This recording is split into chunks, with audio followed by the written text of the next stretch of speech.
So your microbiome is the root of all the things going on in your mind, whether it's inflammation, causing brain fog and fatigue, ADD, ADHD symptoms, which will exacerbate those, or anything from neurocognitive, neurodegenerative types of issues. Your microbiome is the root because whatever happens in your gut happens in your brain. It's the same actual system. Different systems, like branches of the same system. But one of the things I want to talk about is, why does it take so long to rebuild a microbiome, right? You really need to work on that, and it's going to take you 2 years, maybe 3 years, like for real, to get like a really healthy, resilient microbiome. Now we're going to see changes much more rapidly every 6 months, 8 months. We're going to see massive shifts. But in order to get that real resilient, deep, rich microbiome, which is all the good bacteria that live there, really healthy, it takes time. And you want to think of it like this. If you have a forest that's established and you also have a tilled field, right? And you have some flower seeds, and I sprinkle those flower seeds, where are they going to grow more easily? Of course, they're going to grow in the tilled ground because it's available, open, and a forest is very mature. That ecosystem is closed. There's less sunlight. Well, that's the same in your microbiome. You have these established pools of microbes, 100 trillion bacteria, and they have established themselves. There's no like free room. They're just hanging out. They attach to these little things called glycocalyx in your intestines, and that allows them to just like create these little colonies.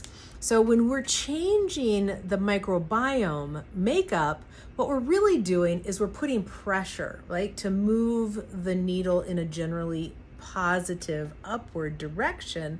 And that needle can look like fibers that feed your microbiome. It can look like those are called prebiotics. It can look like actual bacteria.